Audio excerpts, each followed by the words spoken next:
On continue. Quel autre moyen par lequel tu parles dans le texte? Oui. Oui, on a déjà parlé des songes. Quel autre moyen? Oui.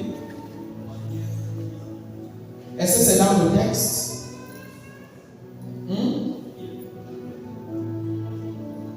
À quel niveau donne le verset?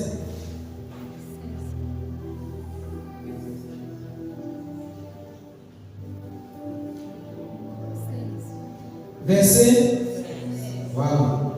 Alors, il parle à leurs oreilles. Amen. Il parle à leurs oreilles. Donc, alors, ce verset a deux manières. Premièrement, il parle à leurs oreilles, c'est-à-dire de façon audible. Donc, Dieu peut te parler de façon audible. Mais il y a une précision à faire. Ça, c'est ce que l'expérience a démontré. L'expérience a démontré que Dieu parle difficilement de manière audible. Amen. L'expérience, même ceux qui exercent les charismes à un certain niveau disent que Dieu parle rarement de manière audible. Pas qu'il ne parle pas, il le fait, mais c'est rare. Amen. Parce que bon, voyez ce que le Saint-Esprit me dit à l'instant même. Pourquoi Dieu parle difficilement de manière audible? C'est parce qu'on écoute toujours des choses bizarres. Amen. Regardez en journée, il y a des choses qui nous bombardent même si nous ne voulons pas. Et spirituellement, ça nous impacte. C'est pourquoi Dieu parle difficilement de moi. Qui peut marcher si les oreilles bouchées? Parfois, vous êtes dans une voiture, comme je venais là maintenant, lui met un son que moi je n'aime pas, que je ne veux même pas. Bon, Dieu sait que notre monde est fait ainsi. C'est pour cela qu'il ne nous parle pas trop de manière audible. Même lorsqu'on marche là dehors, on entend des choses. Même involontairement, des musiques qui polluent notre entendement spirituel, nos oreilles spirituelles. Des paroles qui polluent nos entendements spirituels. Même des films. Parfois, vous commencez à voir un film et le film est sain. Il n'y a même pas des insanités, des obscénités dedans. Il n'y a même pas de la pornographie dedans. Mais quelqu'un va sortir un gros bizarre qui va polluer ton âme. Dieu nous connaît. Il sait le monde dans lequel nous vivons. C'est pour ça qu'il parle difficilement de manière audible. Mais il le fait. Amen. Moi, il ne m'a jamais parlé de manière audible. Jamais. Il a déjà parlé à qui de façon difficile. Voilà. Combien de fois? Une seule, deux fois. Vous? Trois fois. Oui. Deux fois. Voilà. Elle dit 4 fois. C'est là. Moi, j'ai jamais demandé fatigué, j'ai cessé en moi. Bon, les gens disent que quand j'ai fait les efforts, rien. J'ai compris que c'est pas pour moi là-bas. Amen. Donc, il y a des gens à qui Dieu peut parler de mal.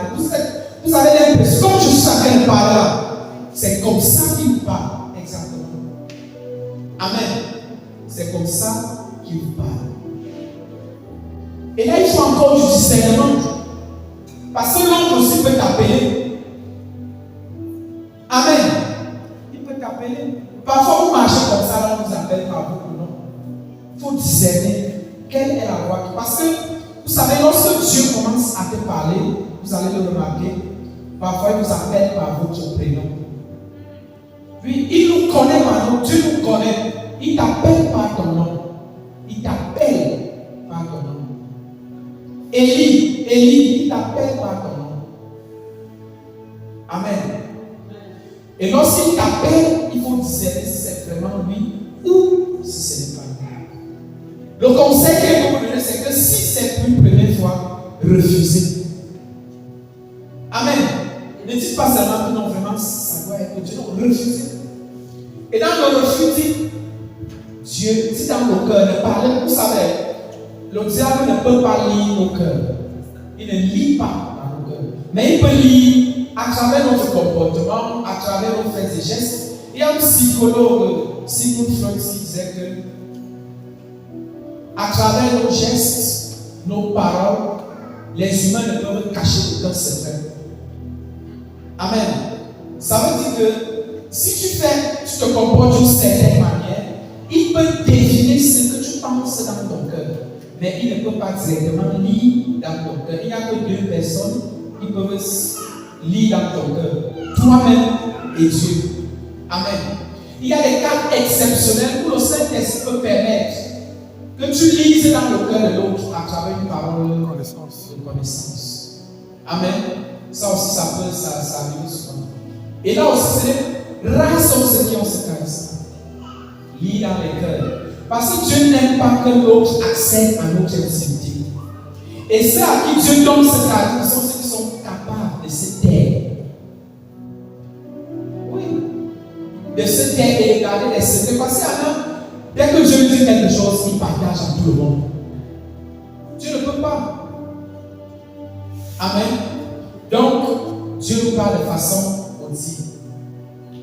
Et lorsque tu entends ça pour la première fois, dans ton cœur, dis Seigneur, si c'est toi, le fais-le en moi. Tu fais comme s'il n'y a rien, tu le dis dans ton cœur, tu continues. Amen. Voilà. Ça, c'est une manière. Une autre manière, dans ce même verset, il y a une autre façon. Verset 15, qui voit ça? Verset 16, oui. Je ne suis pas. Ma version dit, il les épouvante par des apparitions. Donc Dieu parle aussi par des apparitions. Là-bas alors, c'est le haut niveau. Amen. C'est là-bas que l'église tombe sur toi. Tombe avec tous les canons et les moyens de discernement. Et avec tous les moyens de discernement qui existent.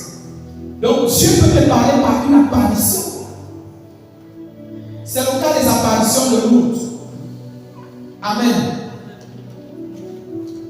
C'est le cas, bon, je ne vais pas parler de Simalé parce que c'est encore aux études. Ça n'a pas encore été validé par le magistère suprême, c'est-à-dire par. C'est encore aux études. Dieu parle par des apparitions. Là aussi, c'est rare. Ça peut être l'apparition d'un ange. Un ange t'apparaît. Ça peut être l'apparition de la Vierge Marie. Elle peut apparaître. Mais c'est rare. Qui a déjà reçu une apparition ici? Sérieux? Vous avez reçu une apparition? Bon, vous savez, il y a des gars là qui refusent d'aller dormir tranquillement dans les tombes. Comme ils refusent d'aller dormir, ils prennent des formes pour. C'est là que l'apparition, c'est vraiment un discernement. Si ça vous arrive, cherchez un prêtre exorciste. Je vous dis la vérité. Causez sérieusement avec le prêtre exorciste. Et demandez un exorcisme sur vous. Amen. Dis-lui, mon Père, je ne suis pas seulement venu pour parler. Je veux que tu m'exorcises. Parce que c'est très délicat. Les esprits errants peuvent apparaître très facilement. Quand nous étions petits, il y avait ce phénomène-là. Bon, je ne sais pas si c'est vrai, mais ça me revient à l'esprit. Où on avait l'habitude de nous dire que telle qui est partie est revenue à la maison. Elle est restée là et elle est sortie. Et les gens étaient contents. Très contents même. Il nous a rendu ici. Vraiment, ma mère m'a apparu. Je partais au champ, ma mère m'a apparu. Ma mère morte m'a apparu aujourd'hui. Elle vient encore faire quoi ici? Alors, regardez un peu l'épisode du jeune homme riche, si je ne me trompe, du pauvre, voilà, du pauvre et le riche. Lorsque les deux meurent, de Lazare et le riche, justement, dès que les deux meurent, ils se retrouvent dans le sein d'Abraham. Amen. Et lorsqu'ils sont là-bas, qu'est-ce qui se passe? C'est que le riche demande à Abraham d'envoyer Lazare mettre son doigt et lui donner Une goutte d'eau. Qu'est-ce que Abraham dit? Entre vous et moi, il y a un abîme. Et quand elle a su de la conversation, le riche demande à Abraham de faire quoi? D'envoyer quelqu'un qui est ici, donc qui est dans le séjour avec eux pour aller leur dire là-bas que ça ne brille pas ici, c'est sérieux. Mais qu'est-ce qu'Abraham dit? Ils sont qui? On a des prêtres ici, on a des hommes de Dieu ici, on a des bergers de nos groupes qui sont là pour nous montrer la voie qui conduit à Dieu. Ceux de là-bas ne peuvent plus venir. Amen. Donc, si c'est un membre de votre famille, vraiment, je vous assure, demandez les autres. Bon, si premièrement, allez m'inscrire après ce lendemain, une neuvaine de messe, très rapidement. Parfois, c'est un esprit errant. Parfois, c'est une âme du purgatoire. Une âme du purgatoire. Qui veut tout simplement que tu inscrives les messes. Amen. Donc, il faut discerner. Mais une apparition où Dieu nous parle, c'est très difficile. Vous savez, actuellement, à Medjugorje, il y a un débat couleur. Vous savez que ça a été rejeté par l'Église 500. Voilà. Vous pouvez imaginer ça. Il y a les prêtres là-bas sur place qui prient, il y a les religieux, tout ça. Mais pour le moment, l'Église a cambié d'abord. Amen. Donc, si toi, ça t'arrive, si c'est un membre de ta famille, une connaissance, va inscrire la messe. Va inscrire. Et la personne peut vous apparaître même dans le songe, dans le rêve. C'est-à-dire que vous voyez quelqu'un qui est déjà décédé, une parenthèse. Si vous vous rendez compte que vos songes, là, sont seulement des songes des morts, des songes qui annoncent les gens qui vont mourir, les gens qui vont faire des accidents, les gens qui auront des mauvaises choses, vraiment, allez voir un prêtre de bon exaucement. Amen. C'est-à-dire que vos songes là, c'est que quelqu'un va mourir, quelqu'un va faire un accident, un malheur va arriver.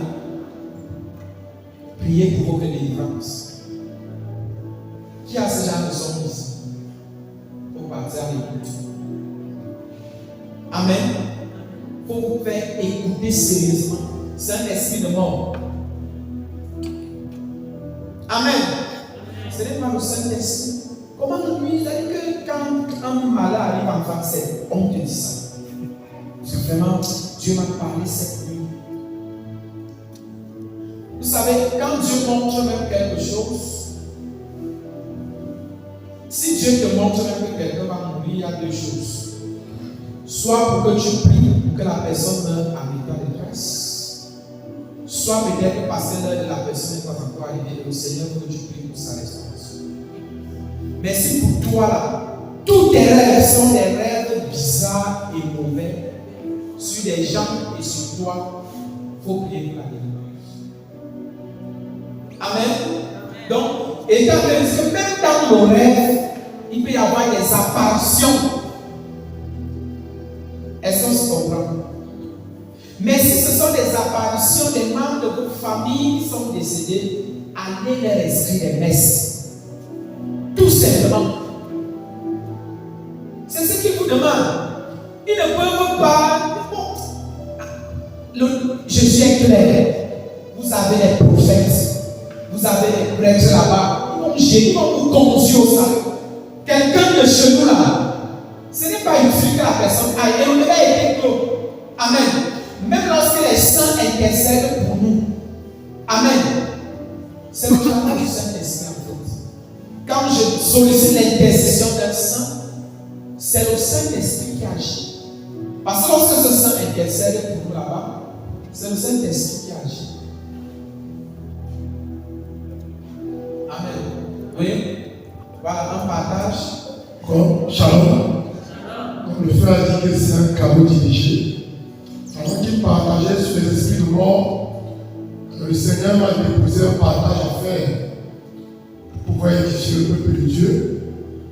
Il a dit, ceux qui font constamment des songes, je ne parle pas des songes, je vais dire des rêves, ou on vient d'annoncer que quelqu'un va mourir, ne faites attention de rencontrer quelqu'un qui va les aider.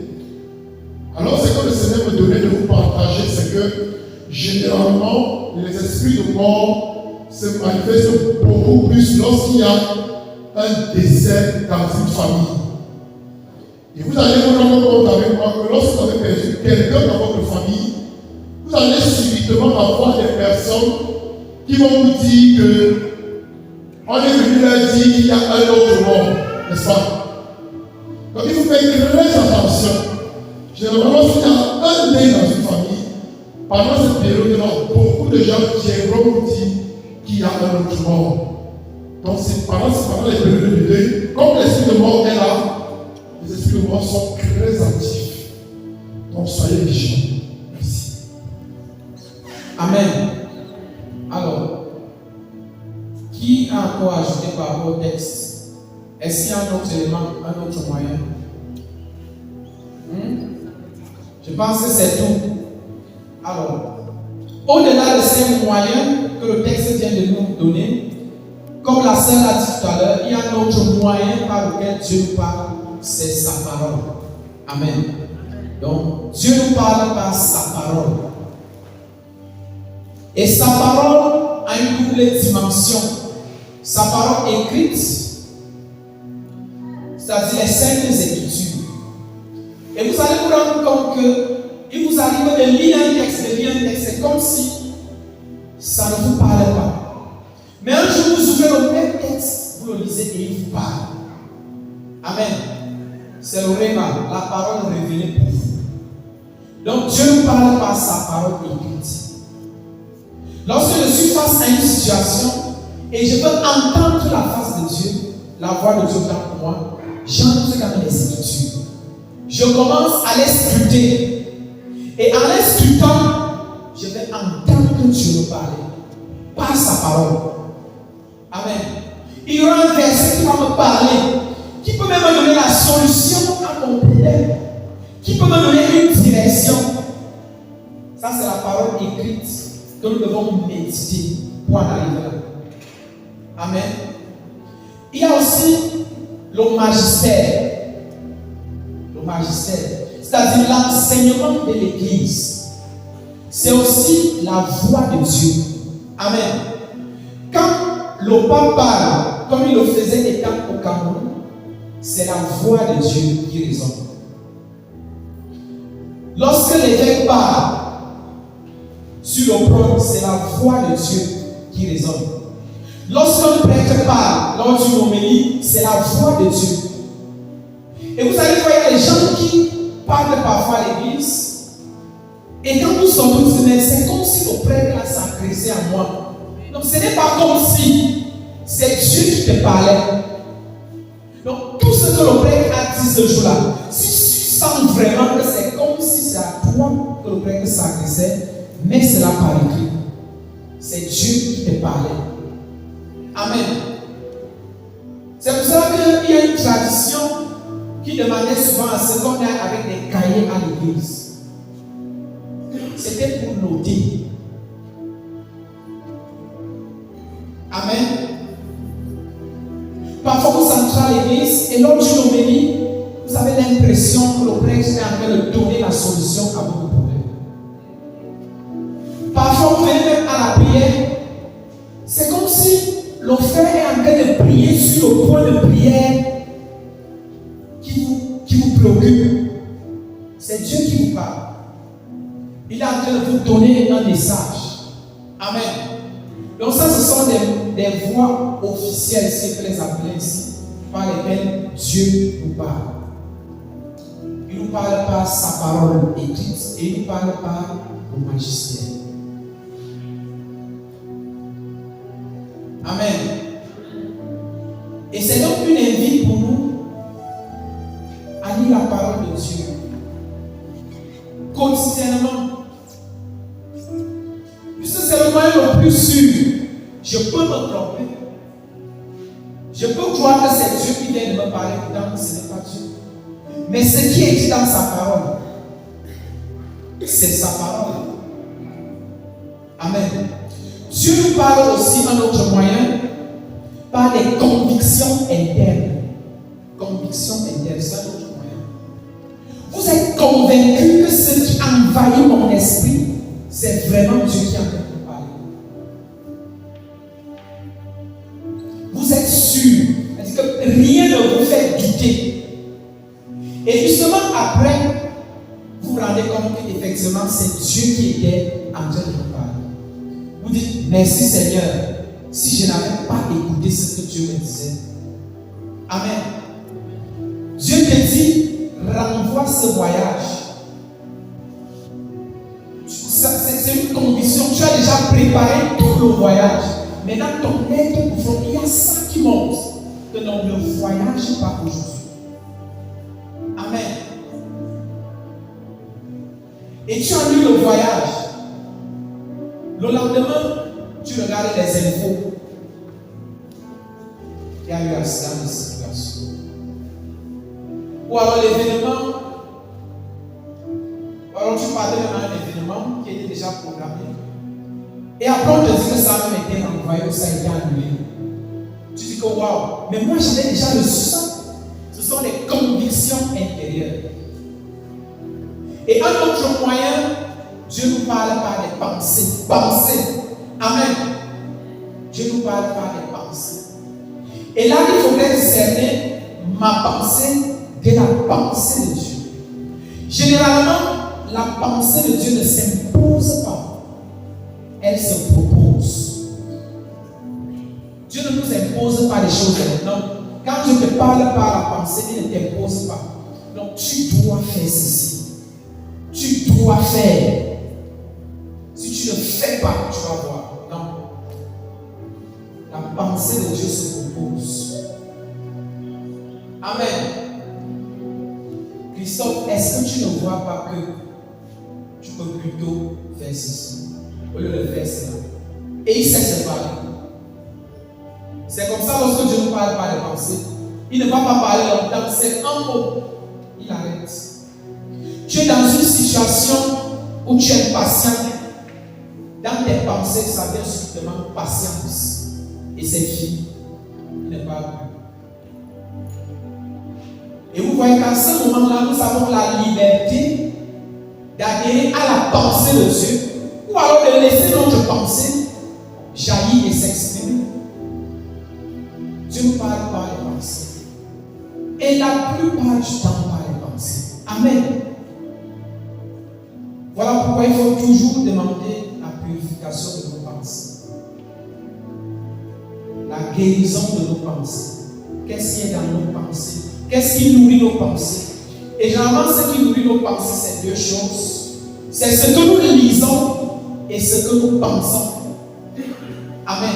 Qu'est-ce que tu lis?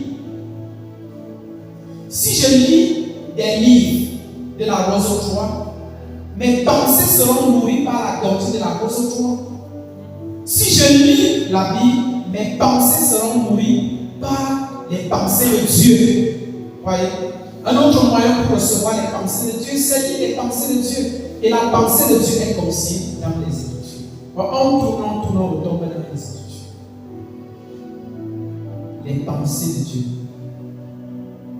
Amen. Alors, on dit déjà vers la fin, on va entrer dans la pratique. Mais avant la pratique, j'aimerais aborder un autre moyen, le dernier. Dieu parle par et dans le silence. Qu'est-ce que ça? Dieu parle par le silence et dans le silence. Voilà. Alors, qui a lu le livre du pape, du cardinal Sarah, La force du silence, contre la dictature du bruit? Donc, dans ce livre, il nous montre tout simplement qu'au milieu des bruits de ce monde, Dieu a trouvé un moyen efficace pour parler. C'est le silence. Donc, lorsque vous avez l'impression que Dieu ne vous parle pas, en réalité, Dieu est en train de vous parler. Amen. Donc, ce n'est pas parce que vous avez pris votre temps, vous êtes resté concentré, et rien n'est venu, ni par les visions, ni par les convictions intérieures, ni par les pensées, ni par les apparitions, les songes, que Dieu ne te parle pas. Non. Dieu te parle dans le silence et par le silence. Amen. Dieu sait parfois se taire. Pourquoi? Parce qu'on bavarde beaucoup. C'est la raison pour laquelle Dieu aime se taire. Imagine, vous êtes en dialogue avec quelqu'un, vous voulez donner une bonne information à la personne. Mais la personne vous étouffe. La personne ne vous laisse pas le temps de lui dire, de lui donner cette information, vous parlez. Qu'est-ce que la personne va faire? Elle va se taire. Et c'est ce que Dieu fait. En réalité, la personne qui a parlé n'est pas le silence. Amen. Vous comprenez donc avec moi que pour entendre et écouter la voix de Dieu, il y a un élément indispensable. C'est le silence. Il faut savoir faire silence. Fermer sa bouche. Fermer ses oreilles des bruits de ce monde. Faire taire son cœur. Parce que parfois les yeux se ferment, mais notre cœur parle. Si notre cœur parle, ça veut dire que nous sommes en rivalité avec Dieu. Il faut que nos cœurs apprennent à se taire. Amen. Même lorsque nos bouches ne parlent plus, parfois les cœurs parlent. Et parfois plus que nos bouches. Parce que si on pouvait transcrire ce que nos cœurs disent, nous tous dans cette salle, nous serons des grands auteurs avec beaucoup de livres. Beaucoup de livres. Amen. Qui serait déjà auteur de beaucoup de livres ici? Moi, j'aurais déjà peut-être plus de 1000 livres. Amen. Donc, Dieu nous parle aussi dans le silence. Et nous allons lire ça dans le livre des Rois, 1 Roi 19, 11 à 13. Allons-y rapidement. Il lui fut dit, oui. Sors et tiens-toi dans la montagne devant les Dieu parle à Élie. Élie qui s'attendait à écouter la voix de Dieu. Oui. Et voici que Yahvé passa. Dieu lui demande de sortir. Et que lorsqu'il va sortir, il va l'entendre. Oui. Il y eut un grand ouragan. Il eut un grand ouragan.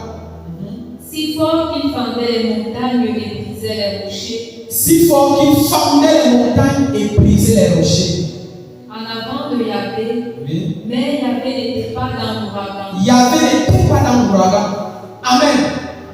Il n'était pas dans le bruit. Et après l'ouragan, un tremblement de terre. Et après l'ouragan, un tremblement de terre.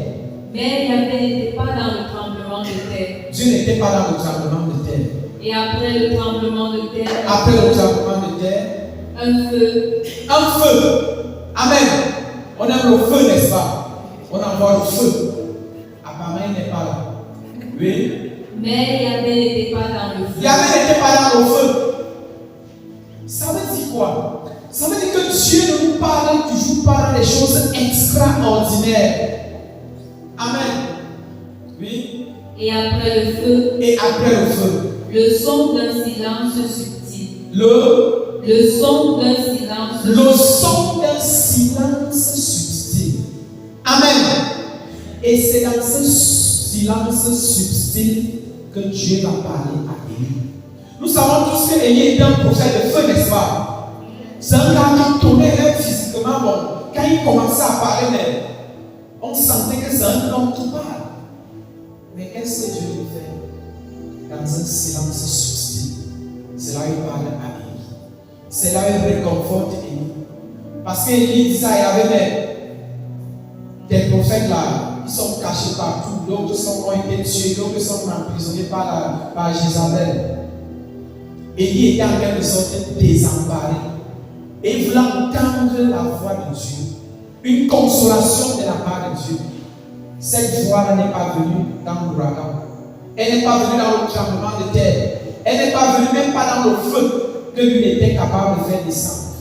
Elle est venue dans le silence. Amen. Alors, rapidement, comment savoir si c'est Dieu qui nous parle? comment savoir si c'est Dieu qui parle? Dans 1 Thessaloniciens 5, verset 20 à 11, Paul nous demande de faire quoi? De discerner tout et de retenir ce qui est bon. Amen. Premièrement, nous devons nous rassurer que ce que nous recevons est humainement réalisable. Amen. Ce que je reçois, ce que je vois, ce que j'entends, je dois me rassurer que c'est humainement réalisable. C'est la première des choses. Amen. Bon, vous allez me dire que la conception de la Vierge Marie n'est pas humainement réalisable. Je suis très d'accord avec vous. Voilà pourquoi il faut un autre critère. Amen. Le deuxième critère, c'est se rassurer que cela est conforme aux Écritures. Amen. Et vous allez vous rendre compte que la conception immaculée de la Vierge Marie est conforme aux Écritures. Le prophète Isaïe l'avait déjà annoncé. Une vierge enfantera. Est-ce qu'on se comprend? Donc, c'était déjà prévu par les Écritures. Donc, lorsque je reçois quelque chose, je dois d'abord me poser la question, est-ce que c'est humainement? Si ce n'est pas humainement possible, je dois plier le doigt et convoquer un autre critère de discernement. Est-ce que c'est conforme aux Écritures? Si je me rends compte que c'est conforme aux Écritures, alors je soulève le premier doigt que j'ai plié. Amen. Mais je ne commence pas à jubiler. Regardez par exemple, si vous recevez vraiment du bon, va te jeter dans la mer. Va te jeter dans la mer. Et tu ressors. Va au milieu de la mer, jette-toi et tu ressors. Est-ce que c'est humainement possible de se jeter au milieu de la mer et de ressortir vivant? C'est humainement possible. Amen. C'est-à-dire que vous partez avec un bateau au milieu de la mer, vous jetez le bateau, rentre. Vous ressortez. Est-ce que c'est humainement possible? Amen. Dieu vous dit vraiment, mon fils. Bon, ça va, vous ne dites pas l'autre là. Donc, se rassurer que cela est conforme aux Écritures. Troisièmement, se rassurer que cela est conforme à l'enseignement de l'Église. Amen. Se rassurer que cela est conforme à l'enseignement de l'Église. Alors, dans une prière charismatique, voici une sœur, après la prière, qui se lève. Dieu m'a parlé. Alors, qu'est-ce qu'il t'a dit? Il m'a dit que le frère qui vient de prêcher et donner des paroles de connaissance là, c'est mon mari. Donc, nous sommes tous d'accord, ce n'est pas un problème. Ça peut être que ça vient de Dieu. Bon, est-ce que c'est humainement possible que ce soit ton mari? Oui, c'est un homme. Tu es une femme. Maintenant, il faut poursuivre le discernement. Est-ce qu'il est célibataire? Non. Mais toi, tu affirmes que Dieu m'a dit que c'est une histoire réelle qui s'est passée dans un groupe du Robo Cameroun.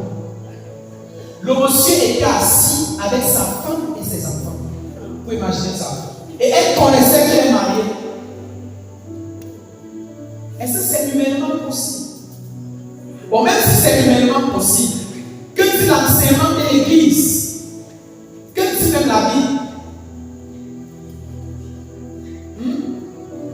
Qu'ils seront unis jusqu'à ce que la mort les... Mais le gars, lui, est marié, encore marié.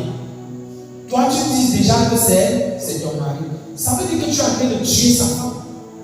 C'est ce que ça veut dire. Tu es en train de tuer sa femme. Bon, le frère s'est levé, il a dit que pardon, mes frères, faisons un autre frère, parce que là, c'est le diable qui parle. Parce que la personne peut même créer les problèmes dans ce couple-là. Vous savez, les femmes sont subtiles. Elle va se dire, les mieux ici, certainement, ils sont anciens. Maintenant, la femme a trouvé le moyen de déclarer sa femme publiquement. Amen. Est-ce que telle parole vient de Dieu entre nous? Telle parole vient de Dieu. Donc, le discernement. Un autre moyen de discernement, se rassurer que cela renforce ma communion avec Dieu. Est-ce que ce que je reçois renforce ma communion avec Dieu et avec l'Église? Amen. Est-ce que cela renforce ma communion avec Dieu et avec l'Église? Un autre moyen, se rassurer que la paix de Dieu demeure notre partage. Mais là, je vais encore faire une précision. Ce n'est pas parce que je reçois une pensée, quelque chose me concernant, que ça doit nécessairement me procurer la paix à l'instant. Il faut qu'on se comprenne clairement. Regardez ce qui s'est passé lorsque l'ange est apparu à Marie. Qu'est-ce que le texte nous dit? Marie fut quoi? Fut troublée. Mais est-ce que ça ne venait pas de Dieu? Parce qu'il y en a qui pensent que dès que j'ai la paix, ça vient de Dieu. Non. Vous savez que l'être humain est tellement subtil qu'il peut s'arranger à ce que même les idées qui viennent de lui et de Satan lui procurent la paix. Il faut faire très attention. C'est-à-dire que dans mon fort intérieur, je suis convaincu que ça vient de Dieu parce que ça me procure la paix. Parce que cette idée m'habite, alors je reste en paix. Et pourtant, ça ne vient pas de Dieu. Donc, quelque chose peut venir de Dieu, ça nous trouble énormément, ça nous bouleverse même. Vous pensez que lorsque Dieu a dit à Abraham, il était âgé, je pense, de 90 ans, de quitter sa parenté, 75 ans, merci. Un homme de 75 ans, on te demande de quitter ton village, où tu avais déjà construit, tu avais des richesses. On te demande de quitter le village, quitte ta parenté. Vous pensez qu'il va recevoir ça étant content? Il sera nécessairement troublé. Amen. Mais si à la longue, la paix de Dieu ne te rejoint pas, c'est là où il y a un problème. Parce que regardez bien Abraham. Lorsqu'il a entendu la voix de Dieu, il a été troublé. Mais par la suite, la paix de Dieu l'a rejoint. Regardez la Vierge Marie, elle a été troublée. Mais par la suite, la paix de Dieu la rejoint. C'est pour ça qu'il peut s'écrire: mon âme exalte le Seigneur, exulte mon esprit en Dieu, mon Sauveur. Mais à l'instant T où cela lui a été annoncé, elle n'était pas en train d'exalter le Seigneur. On dit: elle fut troublée. Donc, dans le discernement, faisons toujours attention. La paix ne veut toujours pas dire que ça vient de Dieu. Amen. On peut être troublé. Et c'est humain d'être troublé. C'est humain d'être troublé. Si vous êtes par exemple avec une personne, vous avez déjà programmé la date du mariage. Et après, il y a une conviction en vous. Dieu vous dit que non, ce n'est pas bien. Amen. Vous êtes comme ça, là, après quelqu'un d'autre vous appelle: mon frère, je pense que ce n'est pas elle. Vous partez voir un frère et vous dites que bon, quand il vient de t'écouter là, ce n'est pas elle. Mais il y a la date du mariage. Vraiment, vous serez content. Entre nous, vous serez profondément troublés. Vous allez même pleurer. Et ça peut même prendre des années, des mois pour être guéri de cela. Mais avec le temps, la paix de Dieu va vous rejoindre. Amen. Voilà.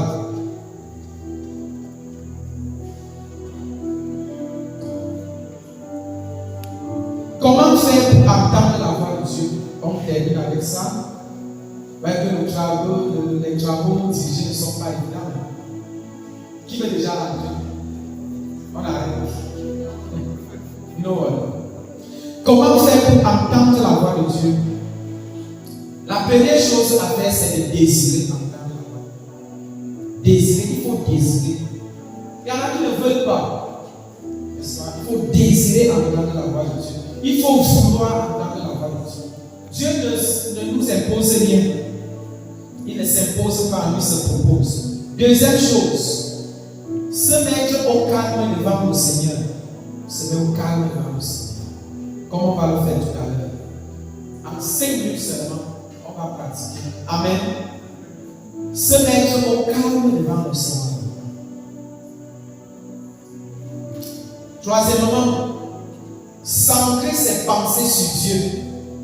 Centrer ses pensées sur Dieu. Je n'ai pas dit se concentrer. J'ai dit centrer ses pensées. Parce que se concentrer, ce sont des techniques de méditation des religions orientales. Et on ne sait pas quel esprit est derrière. Mais le chrétien ne se concentre pas. Il est relax. Amen. Le lait concentré comment? Il a d'abord étouffé dans une boîte. N'est-ce pas? Il est étouffé dans une boîte. Mais le chrétien est relax. Tu es relax. Dis bon. Je vais parler. Je vais entendre mon père me parler. Mais tes pensées sont fixées sur lui. C'est-à-dire quoi? Tu ne penses qu'à Dieu. Amen. Jésus, je t'aime. Jésus, je t'aime. Jésus, parle-moi. Jésus, je suis là. Amen. Donc, vous pouvez parler au Saint-Esprit. Vous pouvez fixer vos regards sur le Saint-Esprit, sur Jésus ou sur Dieu le Père. C'est la même chose. Saint-Esprit, je t'aime, voici. Parle-moi, je suis là. Quatrième chose, accueillir les pensées, les images qui montent en vous. Amen. Et les concilier. Pendant ce moment-là, s'il y a des pensées qui montent, s'il y a des images qui naissent, il faut écrire. C'est pas demander de venir avec des cahiers. Vous avez vu ça dans le. Qui est même dans le groupe là? Qui n'est plus dans le groupe? Qui est dans le groupe? Qui n'est pas dans le groupe? Vous n'êtes pas dans le groupe. Bon, vous voyez à la fin. Voilà. Donc, quand vous êtes à l'écoute de la voix de Dieu, et toujours un cahier, vous notez les pensées, les images qui naissent, pour les discerner par la suite, suivant ces critères que je viens de donner. Amen. Maintenant, 3 recommandations. La première, c'est la lecture et la méditation quotidienne de la parole de Dieu pour renforcer notre écoute de la parole de la voix de Dieu. Lecture quotidienne et méditer de la parole de Dieu. Deuxième chose, l'adoration eucharistique. Amen. L'un des endroits où Dieu nous parle tellement, c'est ici. Et moi, j'ai remarqué que moi, ça va même plus loin. Quand il est exposé, j'ai l'impression qu'il ne me parle pas. Quand il est au tabernacle, ça coule. Amen. Ça, c'est moi, je ne sais pas ce qui avait de moi. L'adoration eucharistique. Une autre chose, la dernière, la régularité dans la pratique de l'écoute de la voix de Dieu. La régularité dans la pratique de l'écoute de la voix de Dieu. Si nous écoutons Dieu régulièrement, nous saurons discerner si c'est nous, si c'est pas nous. Vous voyez, si, bon, je ne vais pas parler ma femme, on va dire qu'on vient ensemble. Je vous assure, si Jacques Joël, s'il y a 1000 personnes là dehors, et Jacques Joël est parmi les 1000, il parle, je saurais discerner sa voix. Si Caroline est dans une foule de 1000 personnes et qu'elle parle, je saurais discerner sa voix. Pourquoi? Pourquoi je peux discerner leur voix? C'est la régularité, c'est parce qu'on se fréquente, c'est parce qu'on échange régulièrement que dans mon esprit, leur voix s'est imprégnée. Si je viens comme aujourd'hui, j'écoute la voix de Dieu, on fait l'exercice en 5 minutes et je cesse pour le prendre après un an, il est difficile pour moi de grandir dans l'écoute de la voix de Dieu. Amen. Et pour finir, si l'on veut grandir dans l'exercice d'un charisme comme celui de parole de connaissance, il faut d'abord apprendre à écouter la voix de Dieu pour soi. Amen. Parce que Dieu commence toujours par nous parler avant de parler aux autres. Parce qu'il aimerait que nous soyons disposés à mieux l'écouter, à mieux discerner, pour pouvoir discerner lorsqu'il va nous parler pour les autres. Que Dieu nous bénisse. Qu'il nous garde. Amen.